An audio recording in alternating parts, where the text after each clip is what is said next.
Sim racers, welcome to the eRacing Association, where you have the chance to win $5,000 in one of the best tournaments in all of sim racing. Green flag in the air. Are you ready to reach the next level of sim racing? The eRacing Association's epic Omega Cup Series lets you win big. Is he gonna throw the block? Racing with ERA lets you compete for huge cash prizes, get exclusive merch, exclusive sim hardware pricing, and potentially turn your virtual dreams into reality.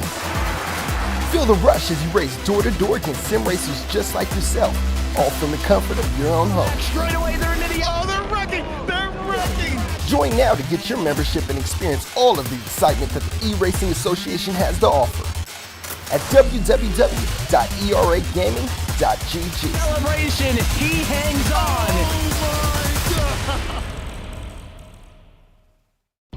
It's Dystany Spurlock, and thank you for joining in at Drafting the Circuit. Hey guys, I'm Indian Next champion Dennis Hauger, and you're watching Drafting the Circuits. Ericsson came into this season saying, I need to be more aggressive. I need to put my career in my own hands, and boy has he done that. He's led, believe it or not, the third most laps of any driver this entire season. That is how good he has been, but the results ultimately haven't been there until today. He has risen to the top through chaos, and from the rubble he has created one of his finest victories, not just in INDYCAR, but in his open wheel career. Possibly Marcus Ericsson's day of days. There is something about this guy on a new track when it throws the unexpected. Ericsson rises to the fore and to the top step of the podium. Ericsson wins on the streets of Markham. Our winner today. Congratulations, my friend. What a gap, 7 seconds.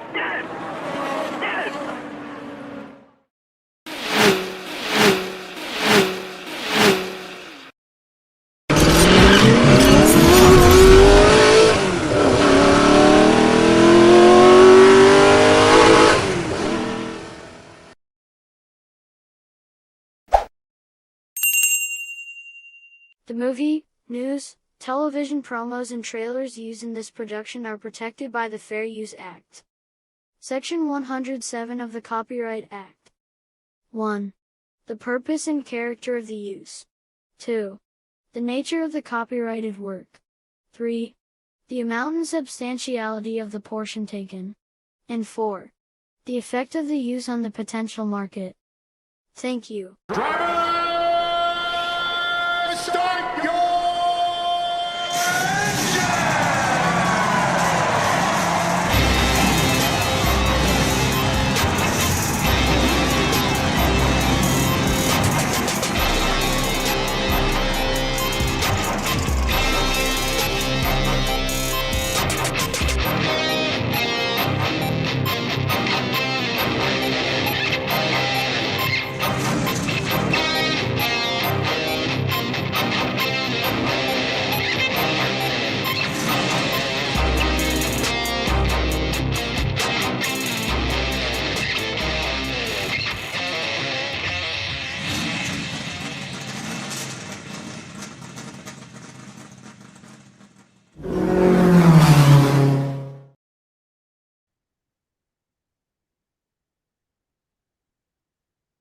Good evening, race fans. Welcome to another episode of Drafting the Circuits, brought to you by Sinista1 Productions. My name is Frank Santoroski. I'll be your host for the next hour as we go over everything racing this week and preview next week. Joining me in the studio, Jessica Chezrony. How are you, Jess? I'm good, Frank. How are you? Good, wonderful. Now, Richard's off on assignment. Actually, Richard's going to be gone for about 5 weeks on the road with Toyota, testing Goodyear tires around the country. So we won't have his lovely British accent and his lovely British idioms to listen to for the next couple idioms. I thought you were going to say yeah, idiocy. I mean, well, on the bright side, we can use the word winningest as much That's as we true, want we without him can. telling us how that's not a word and it's his least favorite word. Yeah. Anyway, the long and short of it is I'd like to introduce Leroy Klimola, who we brought in to take Richard's place. Leroy, how you doing tonight? Good, good. If it makes you feel any better, I lived in England for 4 years, so I could bring some of those English words to you if you'd like me to. We could. Richard sent you to us, didn't he? He just couldn't stand the thought of us not having the British connection. He sent you to us. I don't know. The whole eating spotted dick was my favorite, but that's where so it really went off the Leroy, rails. tell us a little bit about yourself. Just kind of briefly, what you do, where you've been, where you're at. Yeah. I'm in Central Illinois. I'm just outside Springfield, Illinois, in the United States, and I've been a racing fan since I was a little kid. I remember watching every Indy 500 with my dad, but I grew up watching mainly NASCAR. But I grew up watching a lot of racing. As an adult, I joined the Army, spent 8 years in the United States Army, then became a broadcaster. I worked as a broadcaster. Doing local high school, but I also spent time doing college. Just recently, I took a job as an operations manager where I run 7 radio stations. But I also have spent time as the public address announcer down at Worldwide Technology Raceway at the drag strip there. But I also attend every race at WWT. It's one of my favorite tracks. I also make every trip to Indianapolis, which is if I'm not at Wrigley Field, that's where I want to be. In Indianapolis Motor Speedway is one of my favorite places in the world, and racing is my home. I also write for a website called Seriously Fast Motorsports, where I write exclusively for their exclusive INDYCAR writer, and it's a big passion for me. I never miss a race. It's one of my favorite things. So I'm very excited to be on here and talking to you guys about racing. And I've watched your guys' show before. You guys are fantastic. So I'm really excited to be here. Thank you. Yeah, and we're quite happy to have you. I mean, honestly, once I put out the little help wanted call, and you responded, and I got messages from a couple of people. Hey, you got to have Leroy. I'm like, okay, so. Hey, so and that was earlier today. It's funny, Leroy. We'll just put him on the air tonight. Yeah, why not? Baptism by fire. Yeah. It's funny. You had said that you were public address at down here at Worldwide Technology Raceway. I don't know if you know, but I live in St. Louis, so that's my home track now. Yep. And I am actually originally from Pekin, Illinois, so not far from where you are. Yeah. Now. Springfield, you said? Right outside Springfield. Yeah. Are you going to go to the USAC Silver Crown Championships this weekend? I was all set to until I got these tickets for the race in DC. Oh, that's right. You're going to be in DC. All right. So I think I might head up to Springfield. I had media credentials to cover it for Seriously Fast, and because I'm friends with one of the guys that's running it, and now I can't. So Have they replaced you? If not, They have not. I could put in a good word, actually. Yeah. Hey. We'll talk, Jess. We'll talk. Hey, sounds good. Yeah. You guys talk off air. I mean, Jessica's had media credentials plenty of times. She knows how to behave as a journalist and what to do, what not to do. One of my New Year's resolutions, and it's late August, was to start writing about INDYCAR again. So you could help me check that one off. There we go.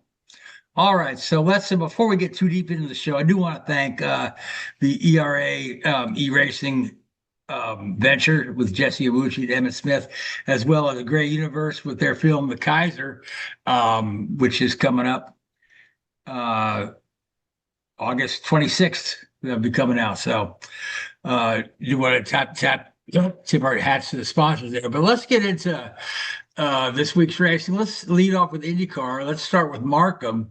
Now, when we got to Markham, we were expecting a racetrack to be ready, and it wasn't.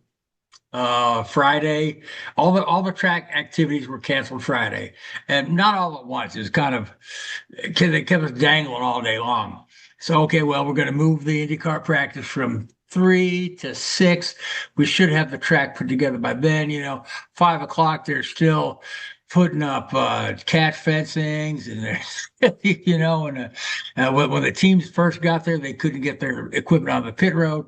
So yeah, Friday was just a total loss, and of course, you know, IndyCar fans, as you know, they like to say, IndyCar fans like to bitch. People were up in arms over this, and oh my God, this is terrible. We should have done better. Whose fault is it? Blame Penske, blame Green Savary, blame Canada. You know, but That part. But as it turned out, you know, they worked all day Friday and through the night, Friday night and Saturday morning, we had a racetrack that was ready, and we had a racetrack that was pretty damn good, pretty damn fun course layout, and we had a pretty fun qualifying, and we had a hell of a race. So by Sunday afternoon, most of that Friday stuff was fully forgiven. So Yeah. Jessica, you had a chance to watch. I did. What do you think about IndyCar's first visit to Markham? Yeah, you know, just in terms of the Friday stuff and the track not being ready, the people that I feel the worst for are the fans who were there, right? Because that sucks. I've been in that situation, you know, with rain delays, where you know you get drug along, and I'm sure that at Markham they were hoping, right, that they would be able to get some track activity, even if it wasn't going to be IndyCar. And so, yeah, you know, it took them until later in the afternoon to finally cancel the day and send people home. So on the bright side, though, the Friday was a free admission day. It was free, yeah. So it's not like, you know, anybody is out a bunch of money. Well, to a lot of people's points, though, people travel for races. Oh, sure, right? yeah. I mean, you know, I travel all over the place for races. And so if I had wanted to be there on Friday, that probably would have been hotel Thursday night and Sure, yeah. Friday night, right? That maybe wouldn't have been necessary if I had known that it wasn't going to happen until Saturday. So, and you know, the issue was that there was not a whole lot of guidance that was put out to the fans that were there. And that's Right. another area where Indy just really struggles at getting information out to people that are actually there. We were at home. We knew, hey, there's no track activity going on. We've got to wait. All right, well, shut off my Hulu. I'm not going to watch it. But for people that were there. Yeah. Yeah. It was just kind of a black hole of information. Yeah. Yeah, it was the same yeah, it was a same shame. kind of stuff we heard coming out of the downtown Nashville first year. Yeah. That yeah. when they got there in a grandstand, people had tickets for a grandstand that wasn't built yet.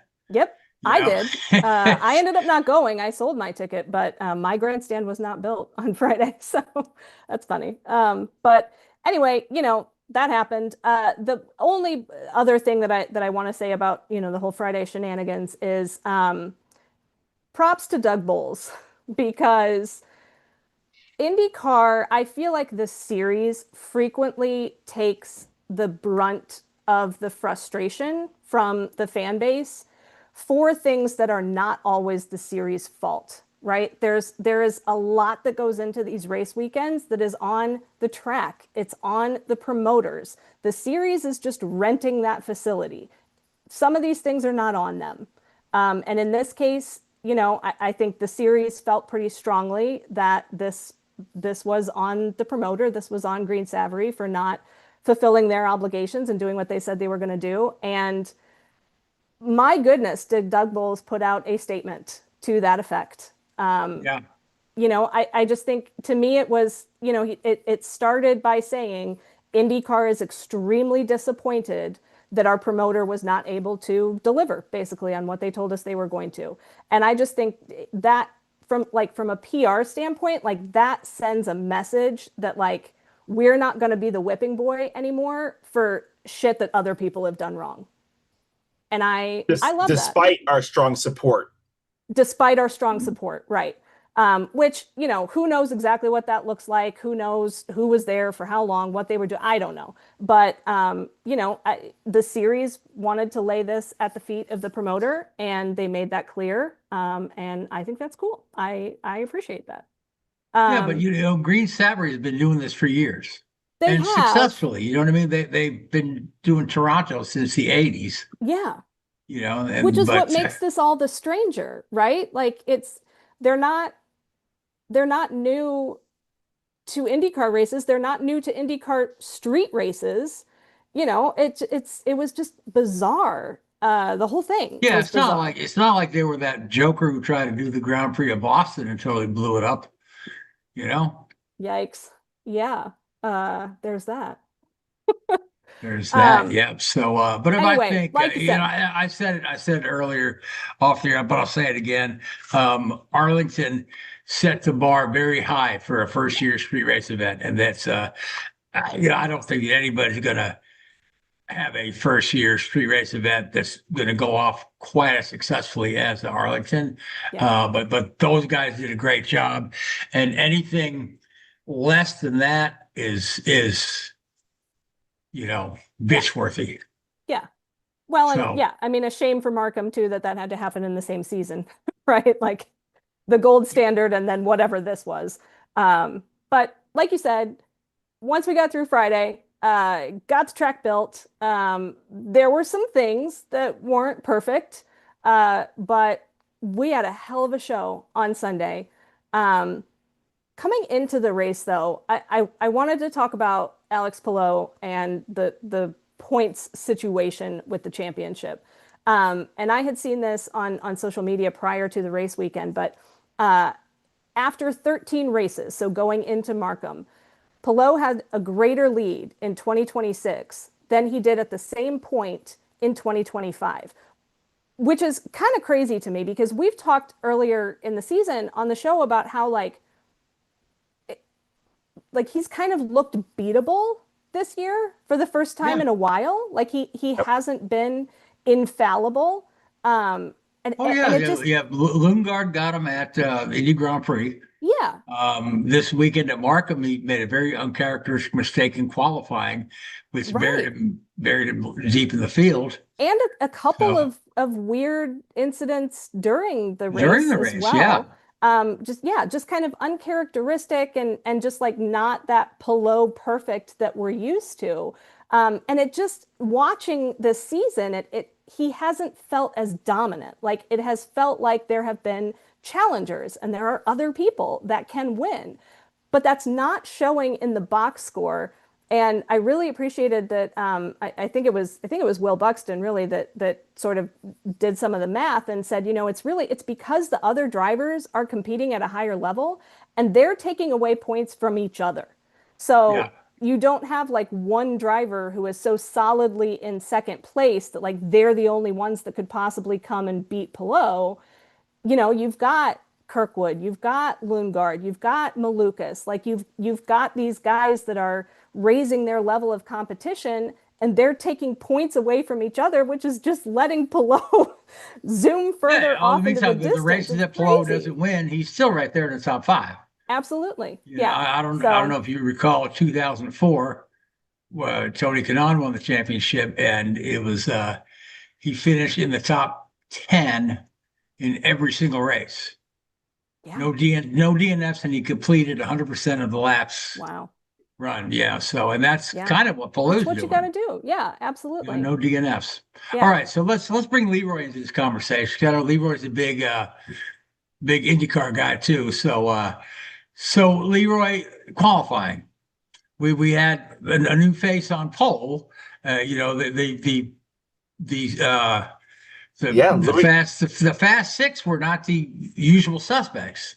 It was an interesting fast 6 too, because I think if I grabbed all, however 100,000 people that were going to DC for the race and said, give me your fast 6, I don't think I could get any of them to say the same 6 people that were in that because there was such a random assortment of six people that were in that Markham top 6. But, when you run into a situation where you lose your Friday, you have to be so perfect on a day like that. Because if you have a situation like Louis Foster's wreck that happened on Sunday and you have that in a practice, you're done, right? And we saw that with Will Power, where Will Power basically lost almost everything for his Sunday or for his Saturday, which goes to show how good Andretti really was all weekend long. And their record at street races this year has really been something to behold. He went from last to third place. He went from last to third place in that race. Managed to really stay out of trouble for the most part, and just kept his nose clean. We talked about, Alex Palou keeping his nose clean for the most part, and staying out of trouble. He had that little hiccup with Rossi, coming around the corner of the hairpin, that caught up a few people, but it was Will Power who was able to stay clean for that most part. But getting back to qualifying, Louis Foster, holy cow, he looked like a man possessed out there. He found speed that nobody else was finding out there. And I'm not sure where he was finding it, whether it was the hairpin, whether it was that first sector, but he was able to really, really get speed where there were a lot of other drivers that weren't. And what you find with, at least so far with these new circuits, and we saw it with Arlington as well, is when these drivers have been able to find these spots on these new circuits, and I bet you're going to see it at DC as well, when they're able to find these spots at these new circuits, they're going to exploit it and really, really be able to get those half a second gains that nobody else is able to find, at least not right away, and able to really pull off and get some points where they're able to go. And, Foster's probably kicking himself still for that little hiccup that he had with Ericsson that took him out of the race, where what a shame that he has such a good car all weekend long. And Foster looked to have an easy win in the bag, and but that's he really, and that's racing, and you feel for him, and that's another one of those where you just kick yourself. Grosjean is probably another guy, Romain Grosjean, who probably has another one where, when you look at his numbers, you look at his fuel numbers. I was sitting there watching it going, you've got 94. And I complained in the group chat about how he had 94 seconds to push to pass. And I just could not figure out at the time, how are you going to let Marcus Ericsson just go right by you? And he didn't. I thought his radio didn't work, because I just didn't understand why he just let Marcus go right around him. Well, come to find out, he just did not have the fuel. Yeah, he was really tied up too. If he just started burning that push to pass, he'd have, he wouldn't have finished. Yeah, that would have been the day. So let's talk about Marcus Ericsson, right? Who was a race winner, who snapped a long drought for both himself and the 2018. The 28 team hasn't won a race since 2018. Which that had to sting Romain Grosjean as well, because that was his old car. Yeah. Well, I thought about that. Okay, Romain Grosjean hasn't won a race of any type since, I think, 2010 in a junior formula. So, but long losing streak for the 28, and pretty good lengthy stretch for Ericsson. And we know Ericsson does great on these types of courses. I mean, of his 5 INDYCAR wins, 4 of them are on temporary street circuits. The other one is on this flat-ass oval in Indiana somewhere. I'm still bitter about that race. I'm still bitter about 2022. As a Scott Dixon fan, I'm still bitter about that race. 1 mile an hour over the speed limit. Anyway, sorry. Yeah. That's crazy. Well, I'm still bitter about the following year, where Ericsson could have gone back to back. They decided to throw a red flag with 1 lap to go. To make sure Youden gets a win. Yeah. Yep. So, but I digress. So Ericsson, for all this second guessing of his strategy that the broadcast booth would have us believe that he totally blew the strategy, it was the absolute perfect strategy. So there at the end, he had plenty of fuel. He had fresh tires. He was able to, after he made his stop, just carve through, blow past Will Power, blow past Palou, blow past Grosjean, and just sail away to victory. And again, here's a guy who desperately in need of a win. He's got his seat secure for next year, which is great. Great news for Ericsson, great news for his fans. But now he's really showing it. So this is why I have his seat. So, and we've seen a few drivers this year who have been desperate for wins, who have really, really done what they've needed to do to get victories, right? Lundgaard, in theory, does not have a seat next year. I mean, as it sits right now, he will. But as it sits right now, he does not have a seat for next year. absolutely went from last place to first place in Wisconsin, right?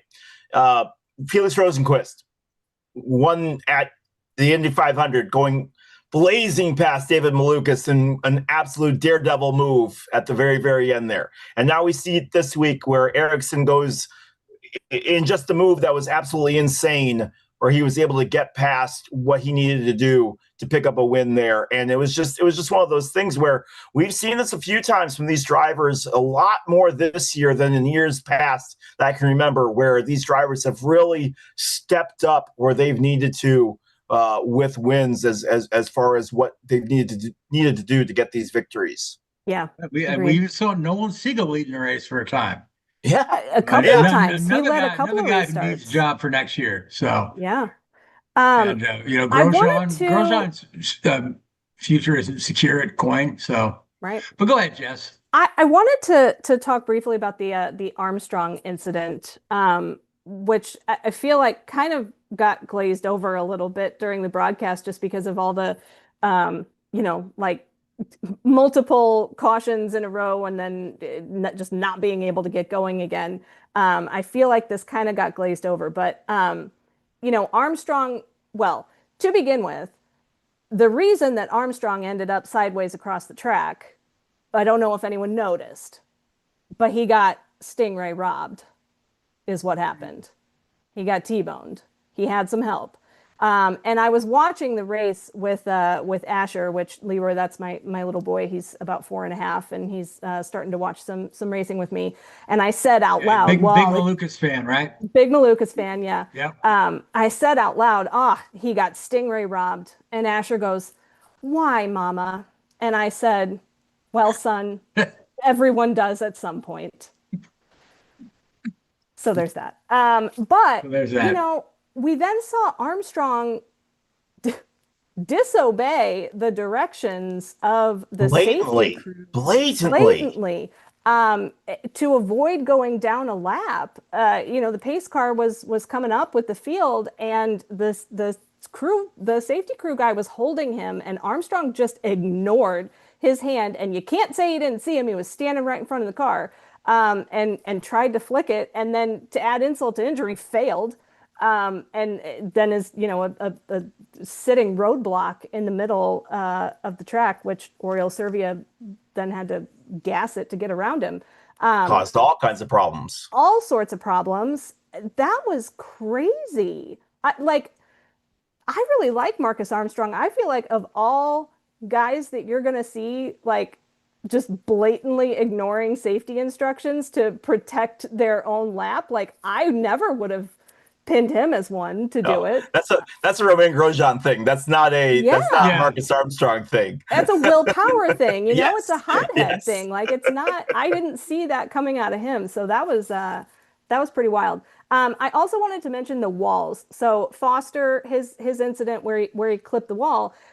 He talked about this, and Kyle Kirkwood talked about it as well. The lack of radius walls that at a street track, instead of having, cast poured concrete to make those rounded edges at the corners, instead they're just using those straight sections of concrete and fitting them together. And then obviously that creates points, and it creates situations where there's, some corners jutting out, and that can catch you out. Tear up a car pretty good, yeah. Right, absolutely. I didn't even know that radius walls were an option. I feel like we see this at every street track.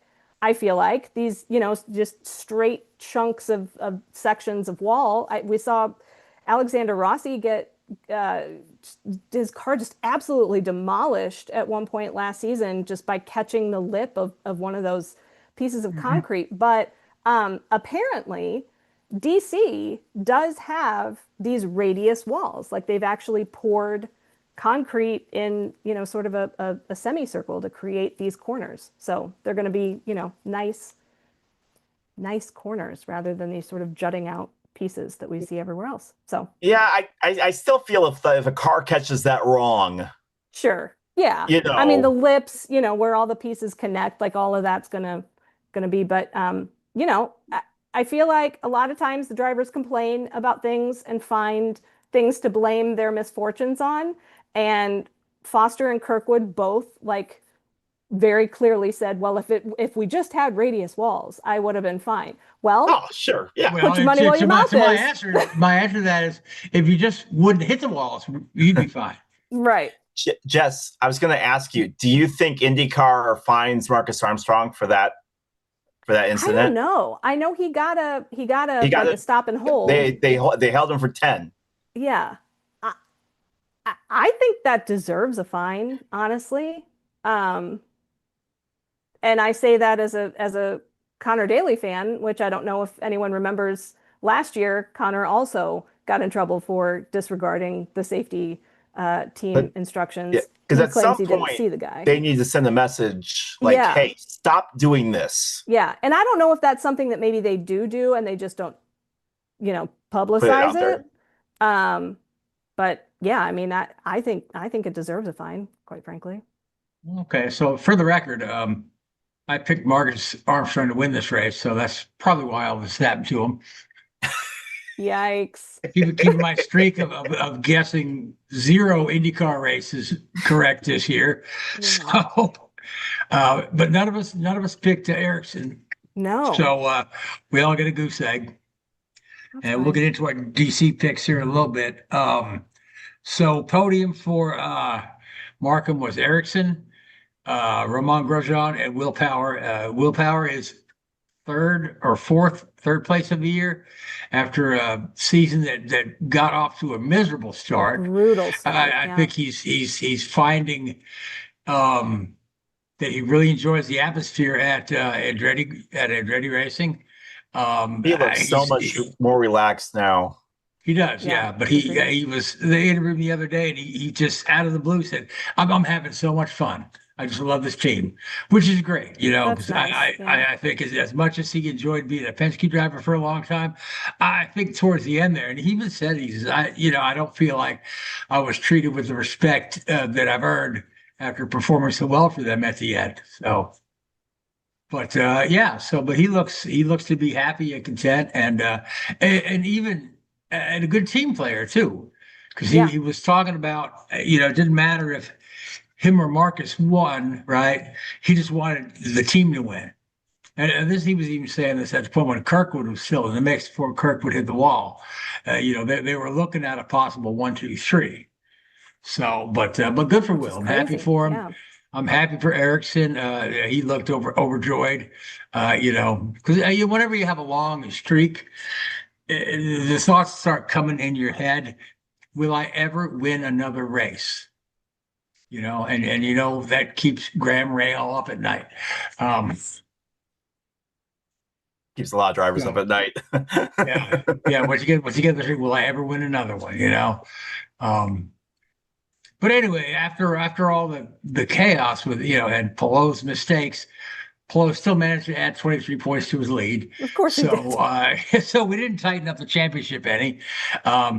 Again, like I said, great battle for second and third place between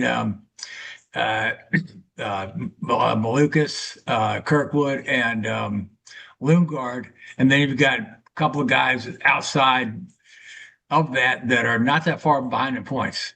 Yeah. Actually, Will Power in 11th is closer in points to Malukas in second than Malukas is to Palou in first. Yeah. So give the cup to Palou, but we've got a good battle for the rest of the spots. Yeah, there, and you know what? I think Malukas said as much in a post race interview.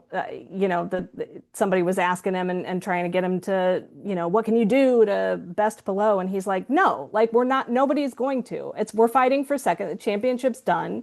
Like we've got a good battle, but like he's winning. It's over. And the drivers understand that. They get it, Yeah. Did you see the little video that Andretti put out? Kyle Kirkwood and Will there. Kyle says, hey, let's ask Will what he's going to do if Palou wins another race. And Will says, I'm going to kick him in the balls. I love Will Power. Well, I mean, at least Palou didn't win. We didn't have to witness that. Yeah. All right. So let's talk about DC. Several teams have announced patriotic liveries. It's I'm going to be not gonna be nightmare able for to keep track of nightmare any for the vehicle out spotters. there. Everybody's car is going to be red, white, and blue. Yeah. You know, and then you got a guy like Santino who runs in red, white, and blue all year long saying, okay. You know. Yeah. Yeah. Come on, guys. I like Louis Foster, the Brit, running the Declaration of Independence Yes, livery. yes, I think yeah. That's a cute. very different one. It's not the red, white, and blue, but it's Yeah. It looks like old parchment paper, kind of. Yeah. And Scott There's Dixon will definitely still some be driving a blue and orange car. Of course. Yeah. Probably, yeah. So Yeah. I can't imagine that the McLarens are going to be decked out in Old no, Glory. but everybody else is Rahals, Penske's. Joseph Newgarden's car looks really, really cool. He's got the PPG with the flag kind of streaming across the side. I really like that one. Good one. Yeah, I think we saw the ECRs today. ECR was going red, white, and blue. I don't know. I mean, they're still pretty Splenda branded, but like they tried with a little bit of red, white, and blue. It's fine. For the 15 laps that they'll do before they have engine failure. Yikes! Yikes! Yeah, man, I tell you. All right, so Leroy, you're going to DC. I guess you're pretty excited. I am. I leave on Friday afternoon. Friday afternoon, I'll be flying out there and find some wood that I can knock on that I get out there easily. But I haven't been to DC since I was 9 years old, so I'm pretty excited. It's gonna be a whirlwind trip. I'm literally leaving on Friday and flying right back on Sunday evening. So it's gonna be just an absolute terror of trying to get out there and getting back. And I have Stripes, which is the I find it funny. They gave Stripes is in the interior and Stars is basically on the outside. I don't know how they set this up. There's a whole lot of area of Stars where you really can't see the course.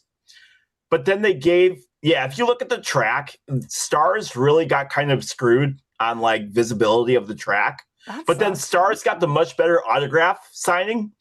I you look didn't at the notice autograph that. signing, like they were like, "Oh, we're sorry. So we'll give you Jeff Gordon. We'll give you all kinds of we'll give you Dario. We'll give you all these good autographs." I noticed that when I was looking at the breakdown of the autograph sessions. I was like, "Well, this is sort of skewed." So it almost is kind of like okay, That's we funny. realized that we kind of set this up bad, but yeah. So I'll be in and it's kind of one of those things where we're kind of be looking around to see for vantage points on that because they have bleachers, but it's really going to be a first come first serve. Yeah, it's all GA, right? Yeah, and so I have a feeling that you're going to have a lot of people there that don't attend a lot of INDYCAR races. And so they don't have the, I like going to IMS. Everyone kind of knows the unwritten rules of what we have, right? Yeah. You go, you set your stuff down, you can kind of walk around, we kind of have like things that we do, Here I feel like I'm going to be like elbows out trying to like get spots, like I'm fighting against people for things here. I'm kind of concerned about the fan experience overall because I mean, number one, the president's going to be there, so the security is going to be much tighter than any other race that you've ever been to. Yeah, it's going to be a little nutty like there, and so I'm hopeful that they have I'm low key excited that they'll have a really good flyover. I understand that they're shutting down the airspace for it and that they're going to have some pretty neat flyovers, but they're basically treating it like a little mini Indy 500. They're going to have all these dignitaries but every time they do something like this, it never goes off the way that they want it to. And back in my mind, Leroy is just like, guys, let's not forget that we actually do have a race here today. Like, it's okay to have all of the extra stuff, but at the end of the day, I still want to see a race. Like, that's what I'm here for. Like, don't get me wrong. Like, I'm excited to be here, but like, I still want to see Scott Dixon or Pato Award race. So, it's one of those things where it's David Malukas race and finally win something this year, So it's one of those things where, I hope we don't get caught up in all the hoopla that we, for all of the carnage and all of the wreckage that happened in Markham at the end of the day, when we took a step back, it was a fantastic race. It really, really was. Yeah. We went from, oh my gosh, guys, we're not going to do any, this is a horrible track, to this was amazing. When can we be back here next year? Yep. So I hope that we recognize the significance of this event on Sunday, but I also hope we recognize, like, hey, this is still a points race. This is still important. Let's make sure that we treat this as such, so. Yeah, agreed. Yeah, and I hate the fact that it's a one and done, Yeah. Especially for a street race. It doesn't do much to grow the series when you have a one and done, Right.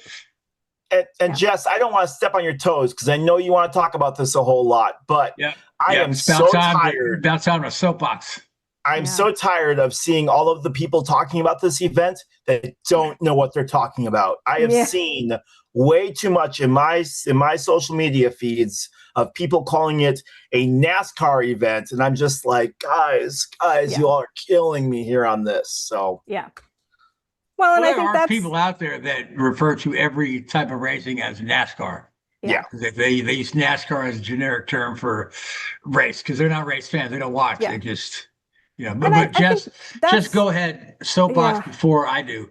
All right. I think, Leroy, to your point, like, I think that's part of my concern too, right? Is that in theory, this could really up the television numbers or whatever and like expose IndyCar to a new audience. But like, if we don't do it right, or if people don't know what they're watching, or if the race is terrible and it's an embarrassment, like that, it's not going to do anybody any good. But yes, I wanted to say some things about this upcoming race. Up until now, I've really kind of kept my mouth shut on this. But I feel like as we're heading into race weekend, I need to say some things. On more than one occasion on social media, I have been accused of being an IndyCar apologist. I generally support the series and defend some of the decisions that others openly question. Not today. Today is not that day. To put it in the absolute lightest terms, I am disappointed in IndyCar for putting on this race at this time in this politically charged environment, and yes, with this president in the Oval Office. Frank, you and I are admins of a Facebook fan group, and we've spent the past several days, kicking people out over bringing politics into the sport. I'm going to do exactly that right now. Deal with it. This is a political administration that has objectively worked to make life harder for women, racial and ethnic minorities, and immigrants in this country. And guess what? Those are segments of the population that IndyCar needs. This sport has been scratching and clawing to gain viewership amongst those groups, to make us feel welcome at races, to give us drivers and storylines to cheer for. And then they do this. For me, watching the leadership of the series cozy up to the folks who are in the White House right now, it sends a message. And guess what? If you are not a woman or a racial or ethnic minority or an immigrant who is also a fan of motorsports, you can take a damn seat right now. This is not your experience, and you do not get to tell me how any of this looks. The message that it sends is that we don't care about you. You were never part of our target demographic anyway.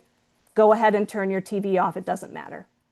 And if any American motorsports series was going to say that quiet part out loud, IndyCar is not the one that I would have expected to do it. So yes, I'm disappointed. I hope it's worth it, whatever the series thinks they're going to get out of it.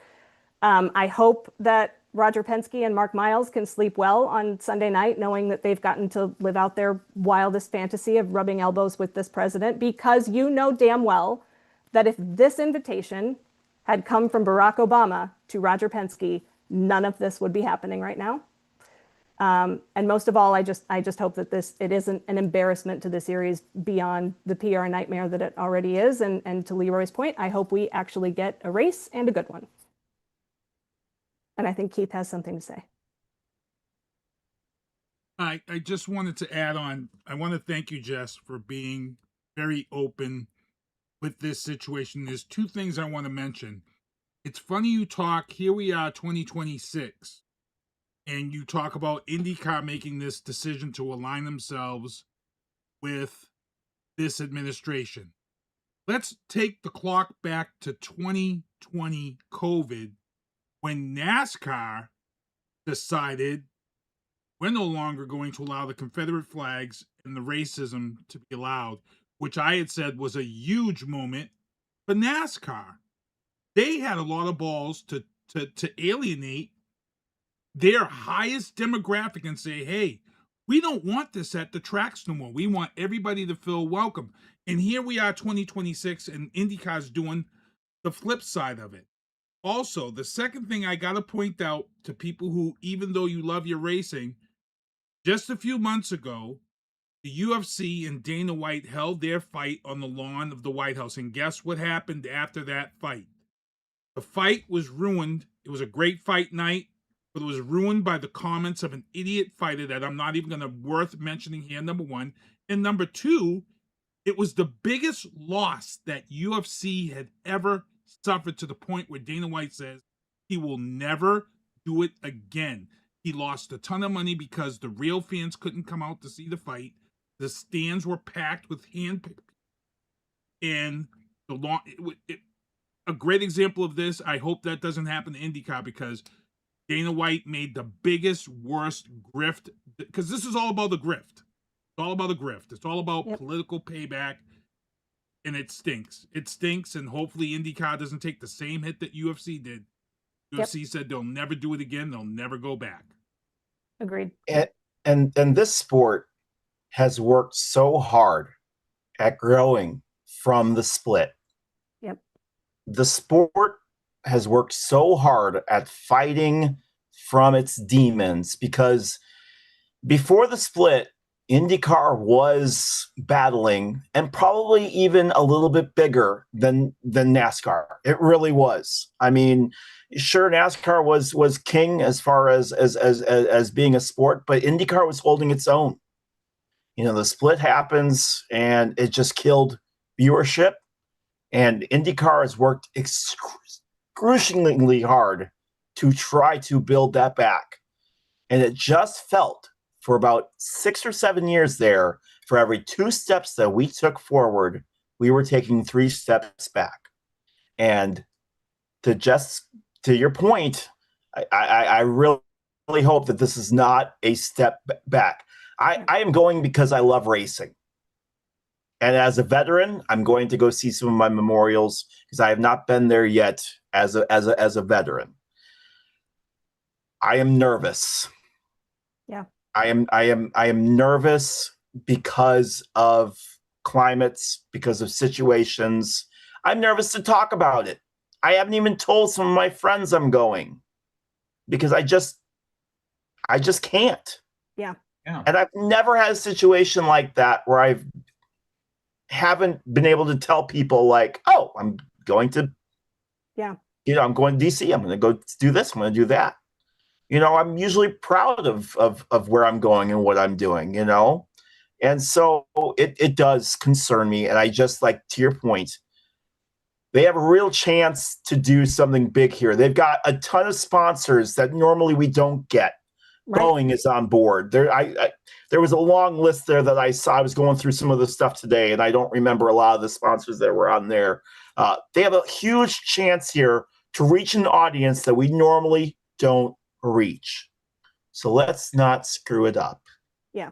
And I just love my sport, and I just know what they've done historically, and I just hope that for once they'll not screw it up. Yeah. Amen to that. Hope they don't screw it up. So that being said, let's make our picks for DC. So Richard went with Louis Foster. Richard, I think, is feeling that Foster's going to capitalize on his good luck at Markham and maybe do a little better during the race, not put a wheel wrong. I'm sure he would love that. Sure, yeah. British guy winning on America 250, yeah. So I went with Ericsson.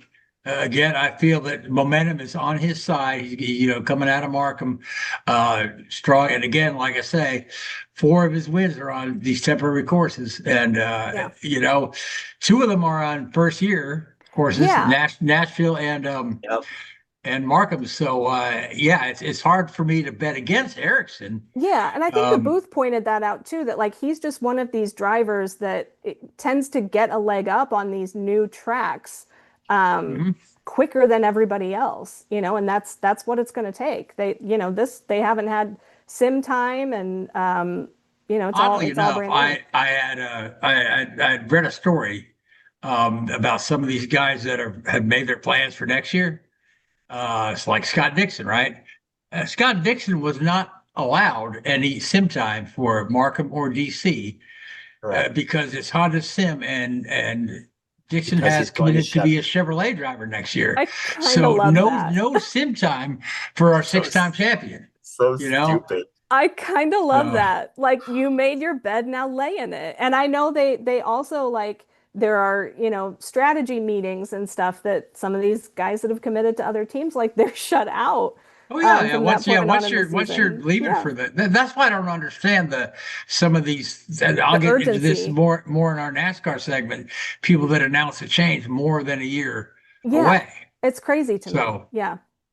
But anyway, so Jess, who did you pick? I went with Kirkwood. They keep calling him the king of the streets, even though the box score isn't really showing it this year. But I think he's going to want redemption. 2 of his teammates got on the podium at Markham, and he did not. So I think he's going to. Yeah, we do know that Kirkwood is good on street circuits. Yeah. So. Yeah. All right. So Leroy, the rules are you could pick a driver to win, but you can't pick one that we've already picked. And we left Palou out, didn't we? And Kirkwood was going to be my guess. So I am going to take Mr. Champion. I'm going to go with Alex Palou. Listen, he made a mistake last week. He is going to be really dialed in this week. He is not going to make the same mistake twice. I think he's going to really go out there and, man, we've seen what he can do when he is dialed in. We've seen what he can do when he's locked in. There is nobody that can touch him when he is on it. And him and the professor over there, Dr. Barry, they've been an absolute 1-2 punch. I don't know who's the better chemistry team, him and Barry or the Beatles and Brian Epstein, but they've been fantastic. So I'm sure Alex Rossi hopes that you're right about Palou not making the same mistake twice. Yeah. I think it'd be hilarious to see the guy from Spain win, just based on the fact that Trump has been throwing a lot of shade at the country of Spain lately. So, but anyway. Well, and again, having a podium that is full of non-Americans will be kind of ironic to me. So quite something. An Australian, a Spaniard, and somebody from Denmark, or a Mexican up there would be pretty amazing. So yeah. All right. So wow, we used a lot of time talking about INDYCAR, but then again, a lot of topics. So we'll compress the rest of the show. NASCAR, we were in Richmond this past week. Joey Logano taking his second win in a short time period, took himself from bubble trouble in the chase to being pretty comfortably in with just 2 regular season races to go. The race largely was dominated by Chase Briscoe, led to most laps. Blaney destroyed the field on the first segment, the first stage rather, but then he faded towards the end. I think he ended up 13th. But overall, pretty good race. I mean, Richmond, this is the first time racing at Richmond with the new horsepower rules, with the higher horsepower, 750 horsepower. thought the cars got around pretty well. We saw a lot of good 3-wide racing on the track there. It was a pretty entertaining event. Not a lot of carnage. But again, Joey Logano, he spent most of this season under a rock, but now when we're getting close to chase time, he's like comes alive, as we've seen him do plenty of times in the past. I mean, the guy doesn't have 3 cups for nothing. So it's an even year. So yeah. Oh yeah. Yeah. Right. Yeah. You're right. Yeah. I did not watch any NASCAR this weekend, but I always optimistically go through and set up the recordings on my DVR. Like maybe, when Asher's napping, if he ever does that, I might turn on the TV. Didn't get around to it, but was the Cup race on Saturday? Saturday night. That's cool. Huh. All right. Did you get a chance to watch it, Leroy? I did. I am it's not to get into it. I know we don't have a whole lot of time, but I am a Jeremy Mayfield fan. I've been a Jeremy Mayfield fan for a long time, and he won a huge race at Richmond that got him into the very first chase based off of that Richmond night race. And so I'm a huge Richmond fan just because of that, of that one. So I love watching the Richmond race. There's a lot of strategy that goes into that with fuel and stuff like that. So it's one of my favorite races of the year outside of the big ones. It's a nice track, and I really love watching it. So yeah, I did watch it. And Logano came from, he started off the year so slow, but really it's really dialed in the last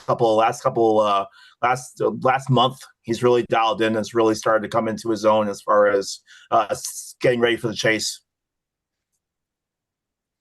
Right. Yeah. So if we look at it, we've got 2 races left, New Hampshire and Daytona. On the bubble right now is Shane Van Gisbergen. And I imagine he's looking at New Hampshire, Daytona saying, I wish one of those was a road course. But you've got Austin Cindric right there in 15th, Bubba Wallace right there in 14th. Any of those 3 guys could possibly get bumped out. Suarez in 13th is fairly safe. He's got a good cushion between himself and Wallace. And below the cut line, we've got Ryan Preece, Ross Chastain, and Brad Keselowski and Eric Jones, all pretty close. A lot of guys right there. A lot of guys right there. So it's going to be a bit of a battle there. I think at the top of the order, Denny Hamlin is pretty safe, pretty comfortable winning the regular season championship. He's got what's doing a quick math here. He's got almost 90 some points ahead of Blaney. So sounds pretty good. So we're going into New Hampshire, this flat little track that he's got turns very similar to Martinsville, only larger. Banking very similar to Indianapolis, only it's not Indianapolis. Jessica, who do you like for New Hampshire? I went with Christopher Bell because I keep picking him and he keeps not winning. So yeah, he hasn't won this year, has he? If anyone remembers, and I know Keith does, when I picked Christian Lundgaard before the Indy GP, and I said, I keep picking him, he keeps losing, this is his last chance. And he went and won for me. So, Christopher Bell, you are on notice, my friend. This is your last chance. Get it together. I was picking Ty Gibbs every week. every week for a while, and then suddenly but not at Richard the right time. picks him, and then he wins. Yeah. Yeah. So I went with Denny Hamlin, just because almost every track favors Denny Hamlin, and there you go. Richard went with Briscoe. Chase Briscoe. Okay, so Leroy, who do you like for Richard for New Hampshire rather? I'm going to go Tyler Reddick. I really think he's going to start heating up here as we get closer to the chase. We've got some big races coming up, including we've got Daytona coming up pretty soon, and then with the chase right around the corner, I think Reddick's going to start heating up here as we get into these big races here into the chase. I mean, he started off the year, coming like fire out of a cannon, and then he just kind of he's still fourth in points. He's been a awful quiet though. Pretty safe play, but he's been awful quiet. Yep. So. Yeah. All right. He coasted. He coasted. You didn't have to do anything. That's true. Long. Yeah. That's right. All the work at the beginning. Yeah. All right. So the big news coming out of NASCAR, our friend of the show, Connor Zillisch is going to replace Alex Bowman at Hendrick in 2028. I don't get this. Why did they announce that already? I don't know, but we've seen it before. It's. I think the first one they did, whenever Matt Kenseth was retiring. He was merchandise, one more year, Jess, merchandise, and they, yeah, but it puts him as what So what does Trackhouse do with it for a year, knowing that he's leaving, right? Right. And Trackhouse again. Some people are speculating maybe Trackhouse will just drop to 2 cars, and lease their third charter.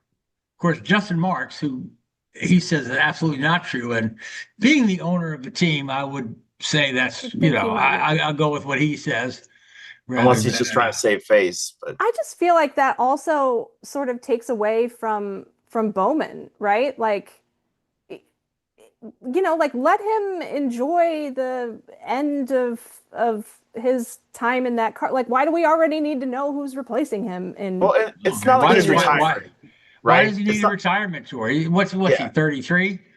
Yeah, it's not like Arrivederci Mario, when Mario did his final season. Let him lead a lap before the race starts. Let him lead a pace. Let him get up. Yeah, but there's a guy that deserved a retirement season. I'm just saying. I think it's weird. I just think it is weird. Unnecessary. But I want to say the first time I heard of that happen, it was like when Matt Kenseth was going to retire. And he announced his retirement a year ahead of time, and they announced his replacement a year ahead of time. So for the year, yeah, you're a lame duck. Is like, do we want to bring this guy in on the team strategy meetings, or do we want to treat him like an outsider, but we still want to win races, So it's tough.